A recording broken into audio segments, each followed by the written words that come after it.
Halo guys, selamat datang di podcast Sikat Sekat episode kedua. Kali ini kita bakal membahas soal gimana sih rasanya di penjara, gimana sih rasanya ditangkap polisi. Sekarang kita sudah ditemani dua residivis. Wah, kita lulusan dari Aku Gedung Panis Semarang. Gedung Panis Semarang. Nek kamu nek LP Klaten. LP Klaten. Ada dua alumni Gedung Panis Semarang dan LP Klaten. Tetap di sini kita ditemani dari beberapa kawan-kawan dari kolektif Ruang Lingkup karena tempat karantina kita di sini. Jadi otomatis apa sing digawake, apa yang dibawakan di podcast ini, ya apa yang ada di sini, siapa aja yang ada di sini. Nah, alah, email anu malah mati gitu pun. Hadir. Oke, mungkin sebelumnya kita perkenalan dulu. Mungkin dari dua residivis yang ada di sini dulu. Dengan siapa aja ini? Yang sebelah kiri saya ada. Oke, aku sempat 18 bulan di Gedung Panis Semarang. Sebelah kanan saya ada. Saya Fandi dari LP Klaten, pernah 4 bulan di penjara. Oke, mungkin dari kawan-kawan di sini untuk sesi ini mungkin lebih banyak mendengarkan kisah-kisah inspiratif. Saya juga mau mengenalkan diri. Oh iya. Kebetulan saya juga pernah di penjara dulu. Di Polsek. Nah, perkenalkan, nama saya Admin. Saya pernah di penjara dulu. Penjara batin lebih tepatnya. Oh, berarti ini kita penjaranya nggak harus penjara secara fisik ya? Yoi, penjara batin selama 3 bulan kurang lebih. Di Itu kos. aja. Di kos. Kawan Boti penjara mana? Saya penjara pikiran sih. Oke. Saya juga penjara suci selama 6 tahun neng pondok. Oh, pernah aku 3 hari. Sobron. Nah, aku ya sobron ya 4 hari cuk sobron nih. Sobron. Buat yang nggak tahu sobron, mungkin anak-anak UMS pada tahu Anak-anak sobron. Muhammadiyah. Emang Muhammadiyah semuanya ada sobronnya? UMS doang. UMS doang kayaknya. Oh, UMY ya no. Kita nggak bahas sobron, kita bahas penjara. Jadi mungkin banyak kawan-kawan yang bertanya-tanya karena hampir di circle kita ini adalah orang-orang yang terancam terkriminalisasi oleh negara gitu kan. Yoi. Jadi kita perlu paling tidak sedikit gambaran gitu kan. Sedikit gambaran tentang bagaimana suasana atau rasanya atau sensasi dari masuk penjara itu biar nek mlebu ra kaget mlebu. Yoi. Ya amit-amit ding. Kowe wae sing mlebu aku ya. Ini Mengerikan. buat sharing-sharing aja. Nah, ini pertanyaan pertama, jadi tahanan itu kapan? Kawan-kawan, siapa dulu nih yang mau jawab? Kawan Aku sebenarnya kalau masuk penjara itu atau pertama kali ditangkap sebenarnya tahun 2016. Seperti kata kawan Blows tadi ya. Ya kayak sekarang di lingkaran kita itu orang-orang adalah orang-orang yang terancam, ya mungkin entah besok ya atau bahkan sebentar itu terancam untuk dipenjara gitu nanti. loh. Karena selalu dianggap terlalu mengkritisi negara, terlalu mencari gara-gara dengan negara. Jadi sebenarnya pertama kali tahun 2016 itu bulan Desember, lalu yang kedua 2017 bulan Agustus, itu barang-barang blower sebenarnya. Aku ditangkap barang-barang blower. Tapi nggak di penjara kan? Iya, Kita kan? cuma diamankan. Diamankan. Itu ditangkap kan? Iya, 6 ditangkap. jam. Walaupun kita menolak di BAP ya waktu itu. Ah. Nah, terus yang ketiga tahun 2018 tanggal 4 Maret itu selama 18 bulan aku di dalam. Lalu yang keempat kemarin 13 Maret 2019 selama 9 hari di Rutan Polda Jawa Tengah. Oke. Kalau kawan Fandi sendiri itu kapan masuk penjara atau jadi tahanan atau ditangkap oleh polisi gitu? itu tahun 2015, tepatnya bulan Agustus. Ya, bulan Agustus. Oh, bulan Agustus. Weh. Ya, penangkapannya nggak wajar sih. Soalnya ki kan nyinggung masalahnya apa lagi? Terserah, ding kene bebas pokoknya. Bebas ya, bebas. Lah itu ning di mana gitu. Terus sebenarnya pas posisi rivalitas sepak bola sih sama si tetangga sebelah. Nah, pas posisi itu masih apa ya nek ngarani ya? Panas-panasnya. Ya panas-panas sih so terus lagi usuk-musume nyegat-nyegati lah. Nah, pas posisi di situ aku nggak pernah apa ya ngelakuin sih, aku cuma ngelihat. Nah, setelah kawan-kawan di situ pada ngancurin mobil di situ terus lari lah, posisi situ aku terakhir karena aku nyelamatin kawanku yang ditinggal sama temennya. Nah, setelah itu udah pada bubar, aku terakhir. Berapa orang itu? 5 motoran lah. Udah bingung kan, yang 3 orang aku suruh satu persatu lewat, yang kedua aku sama kawanku 2 motor. Di situ pas kejadian ada kecelakaan mobil. Nggak tahu kenapa kok tahu-tahu dikejar sama Satlantas, terus diberhentiin, habis itu digebukin. Penjut-penjut. Wah, nggak terima benjut-benjut. Enggak terima. Bukan cuma benjut-benjut. Bukan cuma. Benjut. Sing ngeri pakai helm Satlantas yang ngeri tenan. Nah, terus dibawa di posnya Satlantas di Pakis. Diinterogasi, suruh ngumpulin HP, terus ngakuin. Sekitar sampai jam berapa? Subuh dipindah ke Polsek Delanggu. Nah, di situ disuruh ngakuin lagi kalau aku itu ngelakuin, padahal sebenarnya posisi di situ aku cuma ngeliat. Tapi disuruh ngakuin. Terus datang kan tuh pas kalau nggak salah hari Minggu. Kan pada piket kan, nggak ada yang masuk. Nah, itu pada datang semua, hampir berapa mobil ya selama 1 hari itu di Polsek Delanggu. Ada 7 mobilan lah, 1 mobil isi 5. Itu begitu masuk langsung mukulin semua. Nggak tanya soal apa, langsung digebukin. Nah, yang sempat bikin aku kaget itu, aku sempat dibawa di sel Polsek Delanggu sampai ditodong pistol di kepala, suruh ngakuin kalau aku memang bener ngelakuin. Ya aku jawab aku emang di situ nggak ngelakuin, aku cuma ngeliat.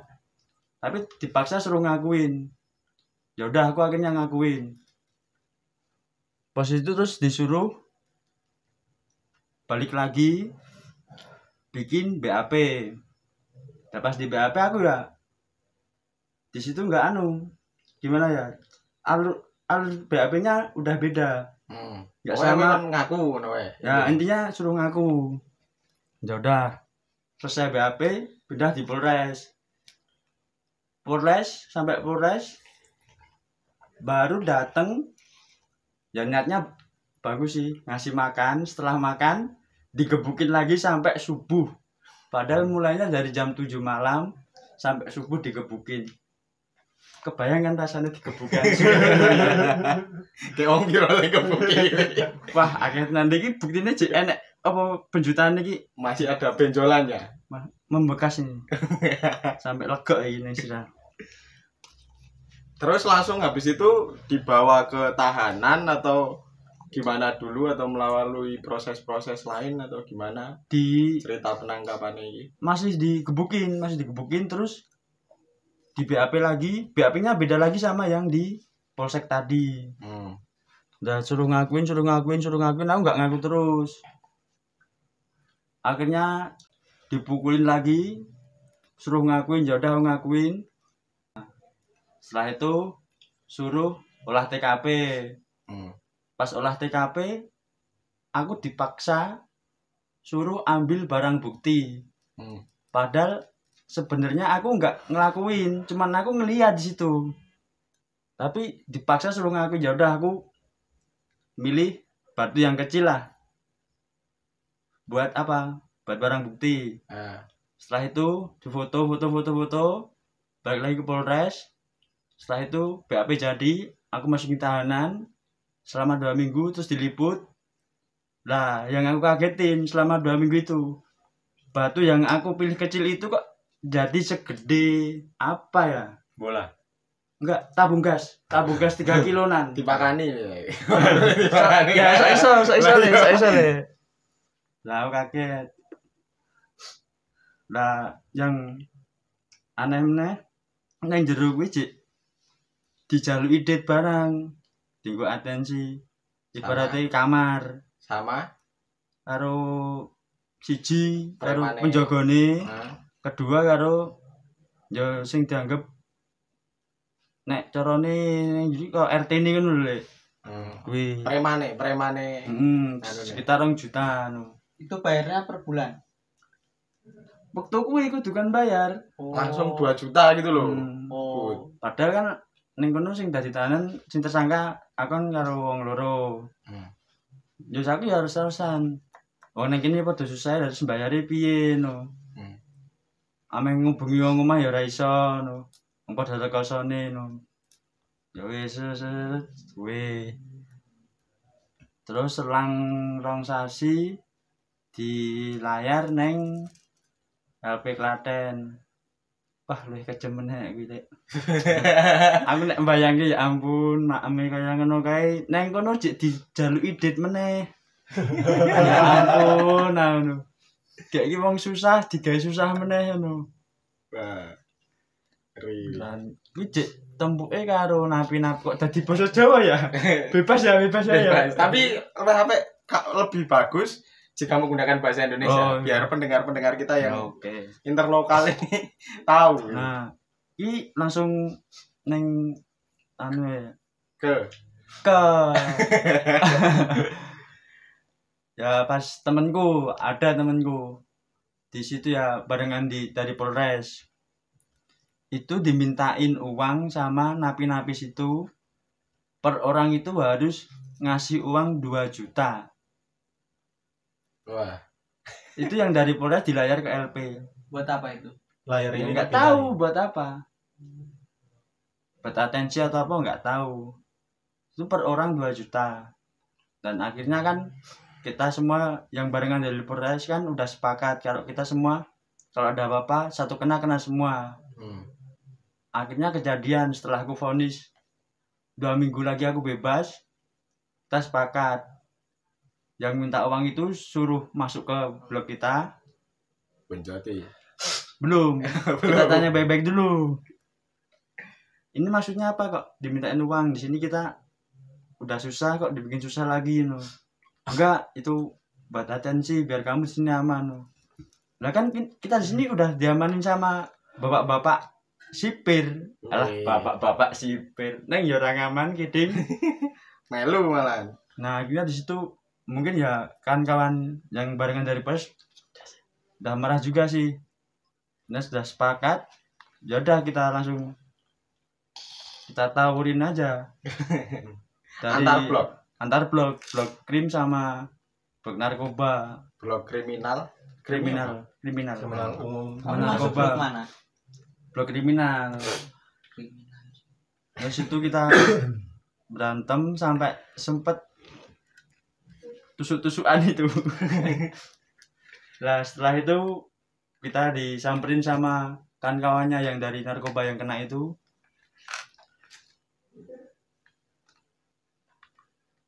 Sakire piye ya? Karena mungkin serawani ya setelah kayak ngono kuwi. Tragedi kuwi. Tragedi kuwi dan akhirnya apa dari pihak narkoba kuwi napi-napi narkoba RR-an kuwi wis rawani mlebu ngene. Dan nek diomongke kalau diomongke kalau dibilang susah senangi ning jero akeh susahe ketimbang senenge. timbang senenge. Dari makan Seadanya. mau apa, makan seadanya, aja harus kekurangan. metani dalam hal banyak Memilah. kutunya nasinya, Metani apa bahasa Indonesia? Memilah memilah-milah nasi. Memilah nasi. banyak kutu. Nggak boleh makan di tempat gelap, harus yang terang lah. Kan tambahan protein. Ya begitulah Wah, dari aku. Nah, mungkin itu sedikit gambaran dari kalau mungkin kawan-kawan nanti yang berencana untuk melanjutkan pendidikan di LP LP Klaten. Klaten. Seperti itu gambarannya kira-kira. Sekarang langsung ke kubu Kedung Mane. Mungkin bagaimana cerita dari awal. Ini kan kamu ada 2 kasus. Oh, Dari berapa tahun ini berarti? 2 tahun ini. 2 tahun ini ya? Iya. Enggak, kamu yang pertama itu 2000 berapa? 2018 kan? Yang pertama yang masuk lama itu 18 bulan. 2018 kan? Oh iya, 2018. 2018 terus lanjut lagi baru keluar berapa bulan masuk lagi 9 hari di tahun 2020 Maret. Podo-podo Maret Maret itu bulan kesialanmu gitu lagi. Nah, itu bisa diceritakan gimana proses penangkapannya, apakah sama tadi yang diceritain sama Mas Fandi dengan kamu ini, apakah sama atau berbeda, itu gimana? Kalau aku ya, maksudnya tadi segi pengalamannya Pandi tentang bagaimana ya kondisi dalam. Kalau aku mungkin lebih ke bagaimana kayak kita kayak merasa banget kan ini dari dunia yang bebas ke dunia yang sangat terbatas banget ya. Nah, jadi kalau aku sebetulnya pas pertama kali ditangkap itu karena mengingat kasusnya waktu itu adalah kasus melawan perusahaan ya, korporasi ya. Perum. Jadi ketika pertama kali aku ditangkap itu yang aku pikir yang nangkap aku itu preman. Aku pikir preman gitu. Karena pada saat itu seperti yang ada di rilis-rilis aku tidak sempat dikasih lihat surat penangkapan gitu loh. Jadi yang ada, walaupun aku tidak dipukulin ya, tidak dipukulin seperti yang apa itu, tapi yang ada di bayanganku pada saat itu, ini yang nangkap aku, ini aku langsung teringat Munir, teringat Tukul, jangan-jangan habis ini aku hilang. Wih. Siapa ini? Masanya aku nggak tahu kan? Iya. Ya siapa yang bisa tahu ya, sama-sama namanya preman bayaran sama polisi kan badannya bentukannya hampir sama gitu. Oh iya. Nah, aku kepikirannya begitu, aku kepikirannya preman. Tapi pas setelah 15 menit kemudian baru aku tahu karena mereka manggil dan ditunjukkan, dan pas waktu itu lewat di Makobrimob Itu juga dan yang masa disebut. Oh sudah, berarti ini polisi. Kalau polisi berarti aku masih aman, dan kebetulan waktu itu sudah langsung ada telepon dari Tirto dari salah satu media online, langsung menelpon ke komandannya itu. Nah, jadi di situ aku udah merasa setidaknya walaupun nanti aku dipukulin, sudah ada media yang memantau. Nah, jadi aku mungkin di situ karena kasus jadi sorotan publik, jadi soal pukul memukul itu tidak ada. Soal pukul memukul Polisi lebih jaga image gitu ya. Pukul memukulnya itu tidak ada. Aku ditangkapnya di Jakarta, dibawa ke, cuma itu yang seleknya itu, yang posisi tanganku diborgol di belakang dari Jakarta sampai, itu yang agak membuat aku tersiksa. Rasanya diborgol piye sih? Borgol di belakang masalahnya kalau ketiduran borgolnya itu ketindih itu loh. Jadi makin kencang kan borgolnya. Nah, jadi itu tanganku yang susah di situ. Gak bisa galer. Jadi pas. Jadi ya cuma ya walaupun aku ketika minum disuapin, minum dikasih minum gitu loh. Jadi ada polisi yang ngasih minum. Tapi aku merasa tersiksanya itu ya itu tidur. 9 jam loh ini cuy, perjalanan Jakarta Semarang. Nah, pas sampai di sekitar di jalan mana itu, Brebes atau Pekalongan itu ya, lupa aku.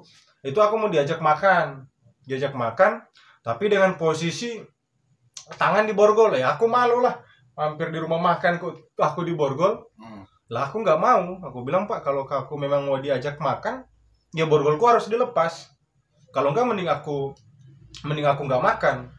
Nah mungkin aparatnya takut aku keburu mati lebih dulu karena mau makan, borgol dilepas, aku akhirnya bisa makan.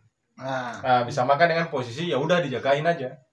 Itu di mobil atau turun ke makan dengan posisi tangan yang udah dibuka. Nah setelah dari situ baru aku minta pindah lagi borgolnya, Pak. Toh saya nggak mungkin lari, ngapain saya lari malah kalian tembak lagi. Mending saya borgolnya di depan aja. Nah mungkin karena kasihan ya. Kasihan kamu, anjir ini bahaya ini kalau dia mati. Bukan kasihan sih, mereka takut image-nya tercoreng aja nanti kalau kamu cerita keluar ya kan. Nah di situ sudah aku nyampe di Polda, langsung didampingi oleh kuasa hukum. Jadi masalah kalau Fandi tadi mungkin karena tidak didampingi ya sama Solidaritas, jadi memang tidak dalam pengawasan gitu loh. Kalau aku langsung ada tim LBH, lalu kemudian warga dan kawan-kawan Solidaritas ada di luar. Jadi memang posisi waktu itu kayak dibiarin gitu loh. Boleh ngerokok aku di dalam. Santai. Santai, boleh ngerokok, dikasih ngopi. Cuma ya itu yang kena itu ketika aku masuk ke dalam, itu yang kepikiran masalahnya kenapa kok aku yang ditangkap gitu loh. Kenapa aku yang ditangkap? Yang jelas-jelas aku ke sana bersama kawan-kawan bersolidaritas untuk melawan pencemaran yang dilakukan oleh PT RUM. Kenapa justru kita? Tapi bukan pabrik yang diusut tuntas yang jelas-jelas. Waktu itu 5 orang Iya, kan yang sama iya. kamu kan. Nah, kenapa malah kita gitu loh. Nah, pas di situ di BAP aku sekitar di BAP itu 2 hari. Aku 2 hari di BAP, tapi ya karena mungkin ada tim kuasa hukum, BAP-nya tidak sampai dipukulin. Jadi dibiarin aja di BAP. Aku bilang kalau aku capek, kan di BAP itu jelas di situ tertulis kalau pemeriksaan itu harus dalam keadaan fit gitu loh. Nah, aku kalau capek istirahat, begitu juga dengan kawan-kawan yang lain. Cuma ya yang kita nggak terima, kenapa justru kita gitu yang ditangkap. Aku pun merasa tidak melakukan pengerusakan. Nah, tapi pokoknya bagaimana caranya orang ini harus ditangkap. Dan pasalnya ngeri-ngeri waktu itu 187 sama 170. Terus tambah 406 lagi. 3 pasal kalau di total itu 20 tahun kayaknya.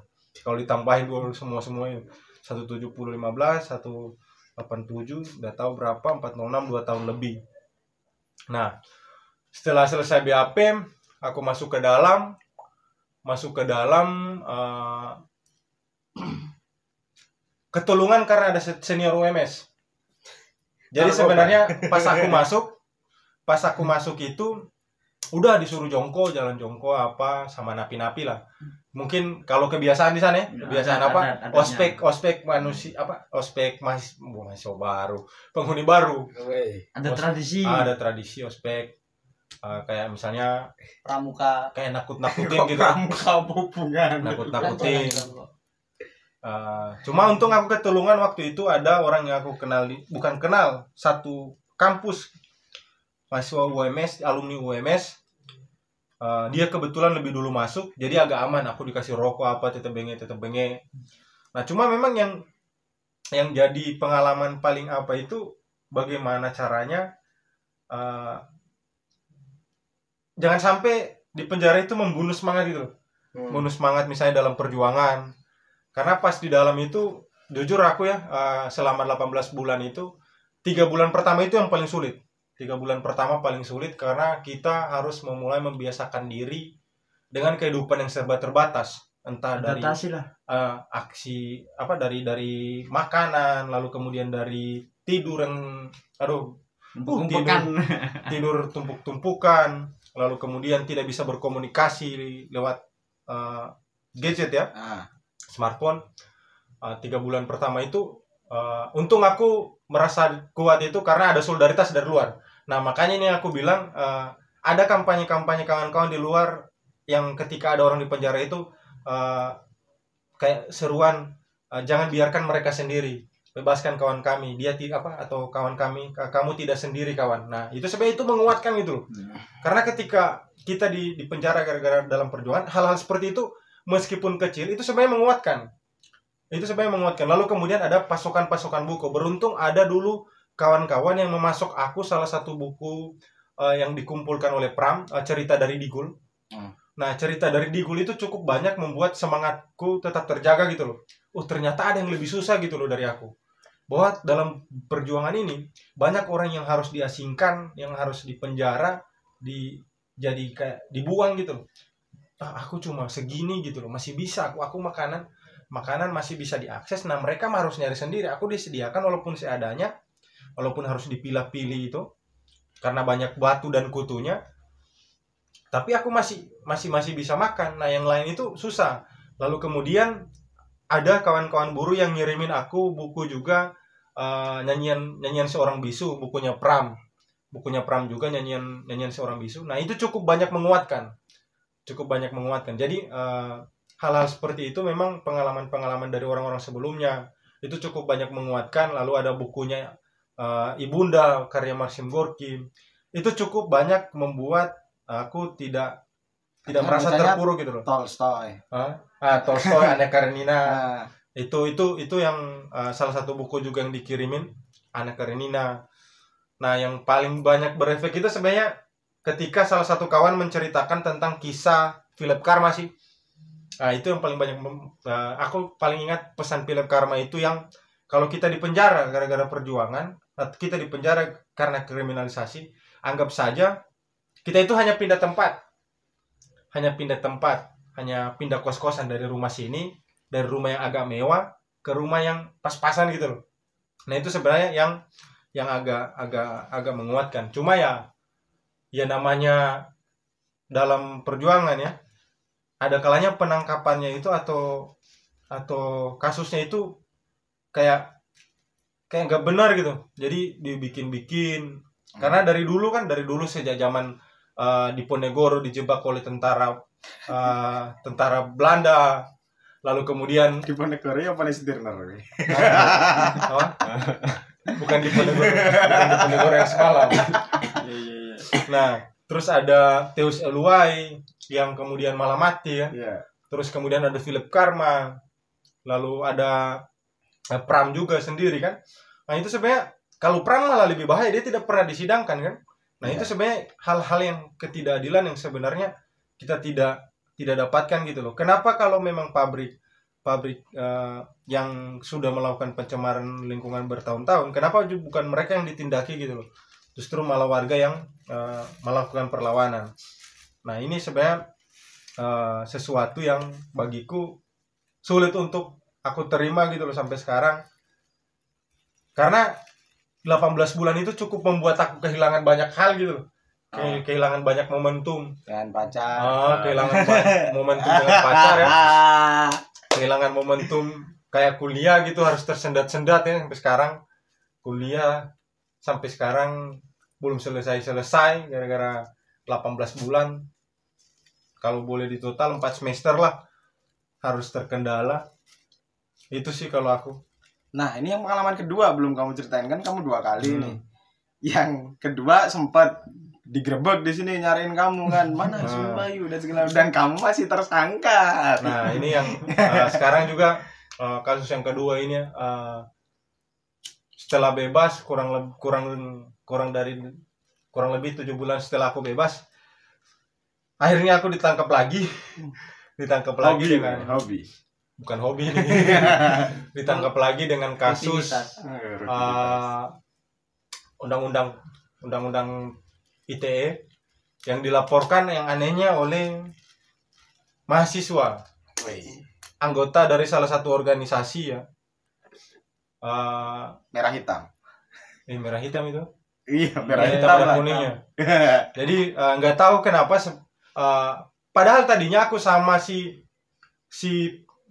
tersangka dan teman-temannya ini adalah kawan gitu loh. Kok tersangka sih? Tersangka pelapor ini adalah kan aku masih banyak punya foto-fotonya dia nongkrong bareng aku gitu. Tapi semua dulu selfie bareng.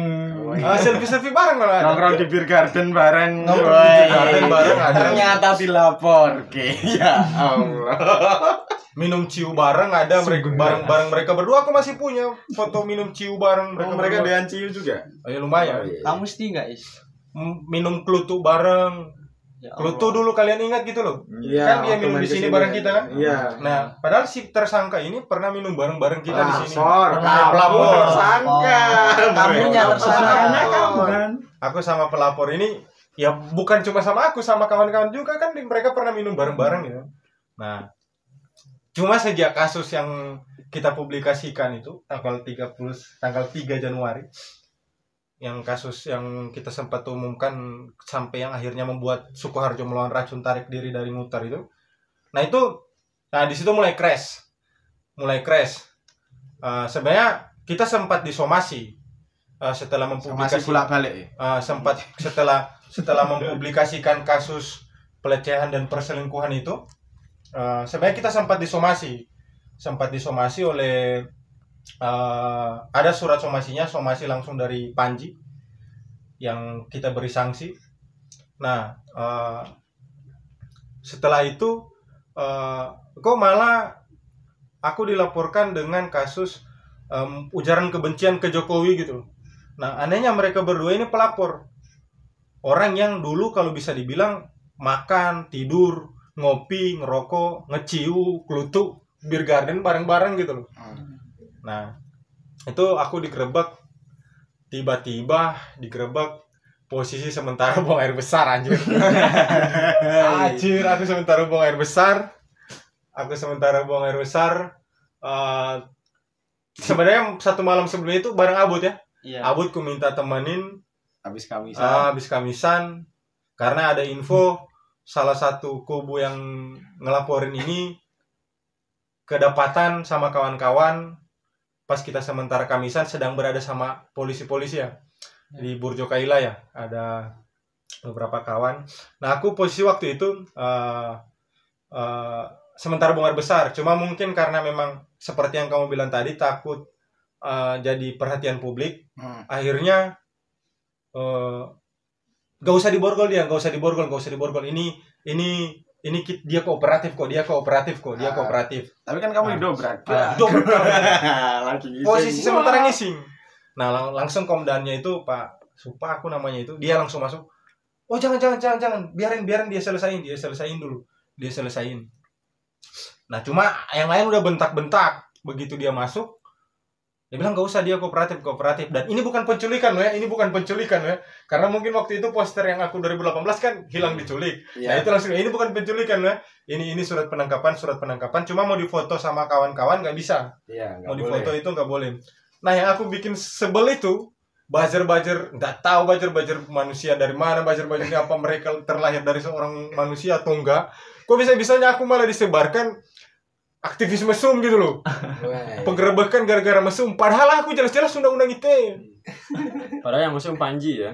Lah, aku nggak tahu maksudnya. Panji. Yang jelas-jelas disangsi gara-gara perselingkuhan dan pelecehan siapa? Panji. Kok aku malah yang disebarkan itu loh. Nah. Di grup-grup Solo, info Solo, aku kaget pas aku bebas. Ih, kok fotoku malah aku begini? Itu yang aku bikin heran. Nah, seandainya aku bisa aku kalau tidak anti dengan undang-undang ITE, bisa saja aku ngelaporin si pelapor ini gitu loh. Jelas-jelas si pelapor ini pernah memfitnah kita ya. Samar pernah memfitnah kita dalam story-nya. Lalu makanya dia ngajak kita berkelahi juga kan. 1 lawan 1 MMA kan. Iya, pas diparani ya. Bleret, ya Allah. Terus ada juga Bukan aku, Mas. salah satu perempuan yang ada dengan kubu si pelapor itu pernah mengata-ngatai aku laknat. Kalau seandainya aku pakai undang-undang ITE, bisa saja dia juga begitu, karena aku yang dimarahin itu kan karena aku memang benci sama karena saking kecewanya dengan pemerintah, aku meluapkan kekecewaanku dengan menggunakan kata laknat itu. Nah, bisa saja sih orang yang ada dengan kubu pelapor ini, kalau seandainya aku tidak mengingat dia, anak-anaknya, lalu kemudian aku tidak anti dengan undang-undang ITE, bisa saja langsung kelaporan gitu. Aku punya bukti kok, dia ngata-ngatain laknat, dia ngata-ngatain aku cabul. Padahal dia tidak pernah punya bukti bahwa aku melakukan pencabulan, bahwa aku melakukan perselingkuhan, apapun dia tidak pernah punya bukti. Astagfirullahaladzim. Nah, aku seandainya kalau nggak mikirin, karena aku berteman cukup lama dengan suaminya. Aku tahu gitu loh kondisi mereka. Kalau seandainya aku tega, aku bakalan menggunakan itu undang-undang ITE. Cuma bagaimana mungkin aku dan organisasiku ya menolak undang-undang ITE, tapi kok aku pakai untuk ngelaporin dia gitu. Dan yang ngelaporin katanya juga nggak sepakat dengan undang-undang. Nah, itu makanya kan ketika baik Nuril dan lain-lain di penjara gara-gara undang-undang ITE, ya orang-orang ini mengatakan fuck undang-undang ITE gitu loh. Tapi kok giliran menyerang aku, dan anehnya kenapa harus aku gitu loh yang harus diserang? Ya, kenapa harus aku? Kalau memang dendam karena pemberian sanksi, kenapa tidak memprotes ke organisasi? Iya. Atau ke front? Kalau emang dendamnya sama kamu, mending gelut aja. Gelut Kalau di aku sana. mah, kalau memang dendam sama aku, misalnya si pelapor, ayo 1 lawan 1, kan daripada ini kalau aku punya bukti dari salah satu ketika kan setelah itu kan akhirnya aku coba kontak teman-teman yang ada di Jakarta yang kebetulan juga temannya si satu ini, ternyata yang dia ceritakan lain gitu loh. Kalau memang dendam sama aku, ya udah urusannya sama aku aja gitu loh. Tapi kalau dendamnya itu gara-gara pemberian sanksi yang tanggal 31 Desember kasus perselingkuhan dan pelecehan seksual itu, ya kenapa tidak protes ke front? Sedangkan kita di front sudah mengatakan kalau memang merasa bahwa sanksi atau keputusan kita yang menetapkan si Panji sebagai tersangka pelecehan seksual dan perselingkuhan ini tidak benar, silakan kan ajukan di forum berserta bukti-buktinya, silakan. Nah, di situ juga ada di somasi itu yang mengatakan bahwa yang anehnya di somasi itu dia bilang dia mengatakan bahwa forum itu tidak berhak untuk menyidangkan dia, tidak berhak untuk memberi sanksi dia. Padahal 1 tahun sebelumnya, tepatnya tanggal 9 Juli 2019, dia pernah disidangkan dan diberikan sanksi. Kenapa dia tidak protes itu? Nah, dia terima sanksi itu, bahkan dia mengucapkan terima kasih ke Samar. Aku masih punya bukti story-nya itu, dia ketika mengucapkan terima kasih Samar karena sudah menasihatiku bla bla bla bla bla bla bla. Dan ketika dia sanksi yang kedua, kok dia mengatakan bahwa kita tidak berhak memberi sanksi gitu loh. Lalu kemudian dia merasa tidak melakukan kesalahan. Aku masih punya bukti chat, dia chat ke salah satu kawan, dia mengatakan mengakui kesalahan tersebut dan akan meminta maaf gitu loh. Akan bikin video minta maaf. Tapi kok giliran itu mengeluarkan somasi. Sebenarnya ada apa di balik ini? Nah, itu yang jadi persoalan. Kalau seandainya memang merasa tidak bersalah, ya udah. Kawan-kawan yang menyidangkan masih hidup kok. Silakan sertakan bukti-bukti. Ayo. Kalau nggak terima, orang kita juga udah nyediain forum, dia suruh datang, mereka yang nggak datang, ya kan? Silakan ajukan ke forum. Lalu kalau yang satu si pelapor ini, kalau memang aku tahu loh, mereka mengkritisi bagaimana mereka ketika terlibat dalam aksi-aksi, bukan terlibat dalam aksi. Kalau aksi sih aku belum pernah lihat. Kalau ngajak diskusi ada kekritisan mereka. Aku pernah lihat gitu loh. Maksudnya mereka juga punya beberapa pemahaman yang walaupun tidak sebagian kecil itu yang sama dengan aku. Mengkritisi hal yang sama. Tapi kok tiba-tiba aku dilaporin karena dianggap menghina presiden yang bahkan mereka juga tidak senang gitu loh. Tidak senang dengan kebijakan-kebijakannya. Nah, kenapa kok malah menggunakan itu untuk menyerang aku? Kalau nggak senang, kupikir satu kampung loh kita bro. Satu kampung, sama-sama perantau, sama-sama dari Manado, bahkan pernah punya mantan pacar yang sama ya, sama namanya, sama orangnya. Iya kan? Kita kan ayolah ketemu konfrontasi di forum. Ya itu sih kalau aku mah yang kasus yang kedua ini. Dan kamu sekarang statusnya masih tersangka. Masih tersangka aku. Jadi kawan-kawan sebenarnya aku pun ini bebas berjalan-jalan ini statusku masih tersangka karena dianggap menghina Jokowi. Karena kalau secara pribadi aku itu loh, kawan-kawanku solidaritas sudah tahu mana mungkin kita melakukan SARA. Sedangkan yang jelas-jelas kita selalu kampanyekan perlawanan terhadap rasisme, perlawanan terhadap SARA itu loh. SARA bahkan sampai fasisme pun kita lawan. Kok masa kita melawan SARA tapi kok aku punya maksud untuk melakukan SARA? Karena itu kalau aku secara pribadi tidak ada niatku untuk sama sekali melakukan SARA ke siapapun. Sekalipun itu musuh rakyat, untuk melakukan perbuatan SARA ke mereka itu tidak mungkin. Dan aku pikir seperti misalnya kita mengutuk fasis tapi kita fasis. Tidak mungkin kan? Ya aku juga begitu. Kita mengutuk SARA tapi kok kita SARA? Kan aneh. Nah itu sebenarnya kalau aku mah ya itu karena kekecewaanku terhadap beberapa kebijakan-kebijakan gitu loh. Misalnya soal Omnibus Law ini. Omnibus Law jelas aku tidak bersepakat dengan Omnibus Law. Cuma ya mungkin karena ada celah untuk aku untuk dikriminalisasi di situ, nah itu jadi jalan masuk untuk kemudian menjerat aku gitu loh. Tapi yang satu hal yang aku si pelapor, temannya si pelapor ini, itu ketika aku bebas dari penjara, itu bahkan dia berani sujud di kakiku. Waktu dia IN, dia bilang dia salut gitu loh. Karena aku mempertahankan prinsip. Tapi kenapa nggak tahu kenapa malah dia kembalikan aku ke dalam penjara. Padahal waktu aku bebas, dia sujud di kakiku. Sujud. Sing pelapor iki. Enggak, teman si yang satu kampung sama aku. Wah. Yang istrinya ngata-ngatain aku laknatullah. Yang ngatain cabul aja. Ngata-ngatain aku cabul. Dia ini si suaminya ini. Itu bahkan sujud ke aku. Waktu itu kamu sama Kongo ditahan sama disekap sama apa itu? Nah, di situ dia Bangsa. Penjara nih karo menwa lho. Disikap men, Pak. Nah, di situ sebenarnya. Tujuannya Nah, ini kayak. itu sebenarnya yang jadi aneh. Aku mah kalau mau diajak ketemuan untuk ayo kita otokritik gitu loh.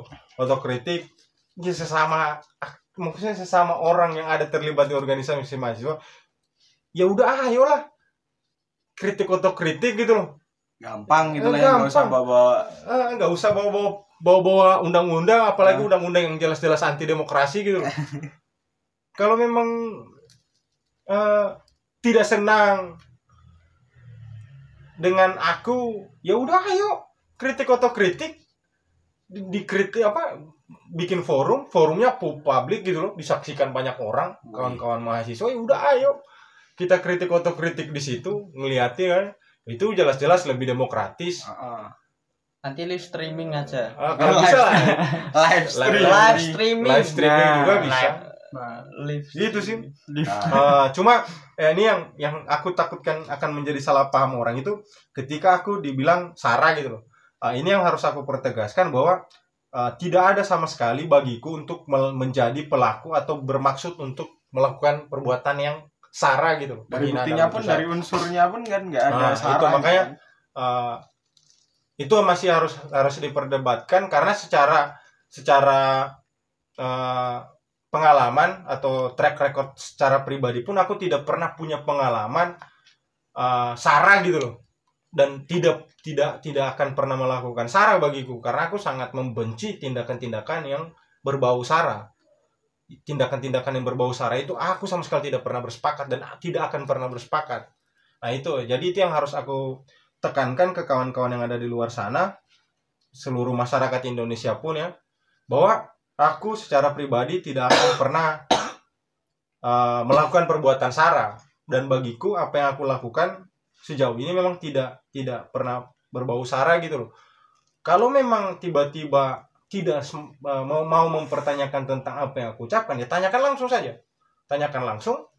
Ya kalau memang dirasa untuk melakukan salah dan itu memang benar-benar dianggap oleh orang sebagai sebuah bentuk kesalahan, sebagai orang yang baik dan masih berpikiran demokratis, aku pikir tidak susah gitu loh untuk kita meminta maaf, mengakui kalau memang kita salah.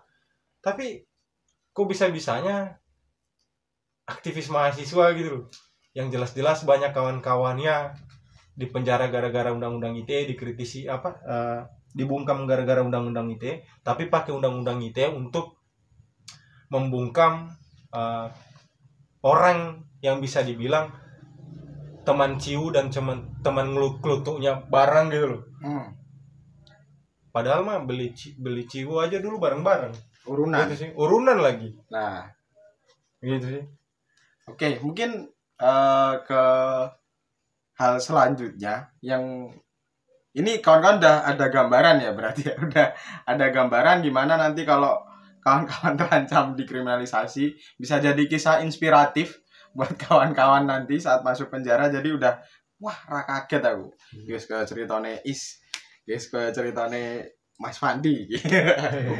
Ujung-ujungnya duit. Nah, tetap ujung-ujungnya duit. Nah, ini terakhir nih, pertanyaan terakhir tentang pengalaman selama ditangkep, terus di penjara, pengalaman di penjara dan segala macam ini kan penuh dengan kebencian. Sekarang hal yang paling menyenangkan setelah di penjara, waktu bebas.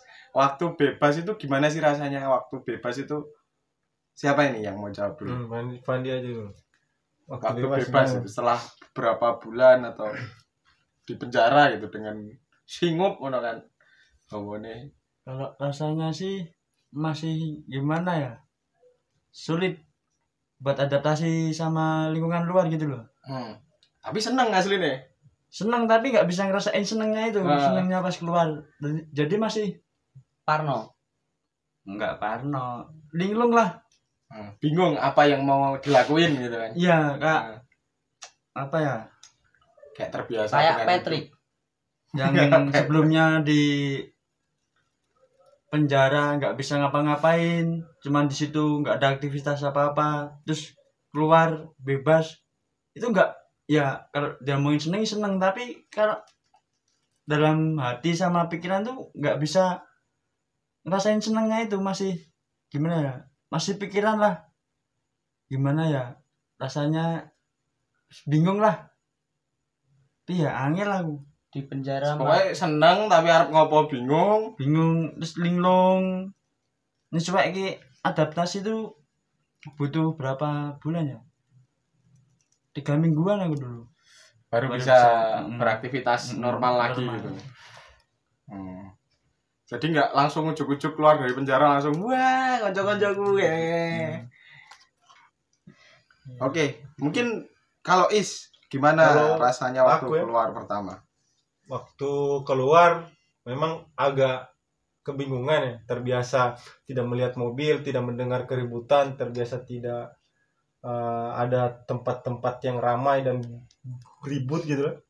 Pertama itu memang agak kaget, tapi yang bikin senangnya 18 bulan sebelum aku bebas itu, kawan-kawanku yang ibaratkan kita itu di Solo itu paling 5 orang, 6 orang, 8 orang yang terlibat dalam front ya, yang aktif dalam front, yang tinggal di sekre. Walaupun waktu itu sekrenya ya sekrenya blower yang jadi tempat numpang. Pas keluar kaget, bahagia, anjir banyak banget orang sekarang. Udah nggak perlu khawatir siapa yang harus ke front ke sana, siapa yang harus nyari dana juang, siapa yang harus ikut rapat-rapat gitu. Udah pembagian tugasnya udah nggak perlu repot-repot di 1 orang atau 2 orang gitu, karena udah banyak. Nah itu yang bikin semangat. Artinya dengan di penjara,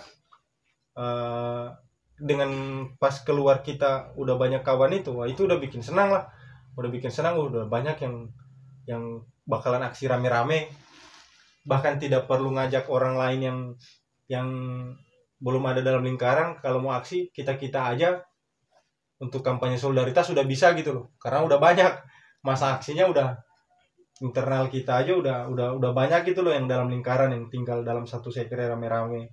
Nah itu sih yang bikin senangnya. Walaupun memang aku waktu menyesuaikan itu sekitar, ya benar kata Pandi tadi, sekitar 3 mingguan gitulah. Anjir ini mau ngapain aku di luar ini ya.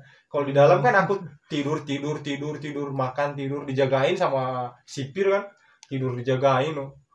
Makan dikasih. Kalau di sini aduh ini mau ngapain, mau bagaimana, aku udah pokoknya kayak bingung gitu loh. Memang kayak sesuatu yang baru, jadi memang penyesuaiannya memang membutuhkan waktu. Nah memang senangnya, poin utamanya senangnya itu ketika ngeliatin kawan-kawan udah banyak gitu. Apalagi kan aku jauh gitu loh dari keluarga, jadi kumpulnya dengan kawan-kawan gitu loh. Begitu lihat kawan-kawan banyak, anjir ini mah enak kalau udah begini, kalau ngefront aksi-aksi. Itu sih kalau aku. Oke. Karena sudah 52 menitan kita ngobrol sana sini tentang kisah dari dalam penjara. Sebenarnya tadi kita mau lanjut lagi buat ngobrolin Omnibus Law, tapi karena durasinya yang terlalu lama, mungkin kita bikin di sesi berikutnya nanti.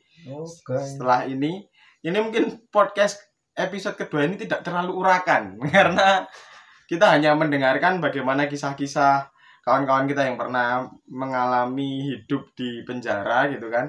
Ada Mas Fandi sendiri 4 bulan, ada I sendiri 18 bulan. 18 bulan, Satunya 9 hari. satunya 9 hari. Nah, itu mungkin lebih bisa memberikan informasi pada kawan-kawan di luar sana. Bagaimana sih gambaran hidup dalam penjara itu kayak gimana. Terus setelah keluar penjara itu ternyata nggak langsung yang wah aku bebas ora beda karo ada sing pernah mondok kan mulai seneng kabur wis mulai temen-temen keluar dari penjara beda ternyata perlu adaptasi hampir sekitar 3 mingguan dan hampir sama semua waktu penyesuaiannya. Mungkin itu kawan-kawan, jangan lupa dengarkan kita terus. Nanti mungkin di edisi ketiga kita akan bahas soal Omnibus Law masih bersama dengan kawan-kawan KRL nanti karena kita masih dalam rangka lockdown, dalam rangka karantina. Jadi kita mengisi kegabutan. Kalau ada yang tanya, sikat-sikat podcast ki uploadnya pirang dino pisan to? Kok jur upload wae yo gara-gara gabut wae iki akhirnya rekaman terus. Nek kalau nggak gabut ya mungkin bisa seminggu sekali atau apa. Ya terserah kita lah pokoknya lah. Kalian nggak bisa nuntut kita kemarin kapan wae. Pokoknya terserah kita. Terima kasih untuk kawan-kawan yang sudah mendengarkan podcast kita. Sampai jumpa di episode-episode selanjutnya. Salam Olahraga. Weh.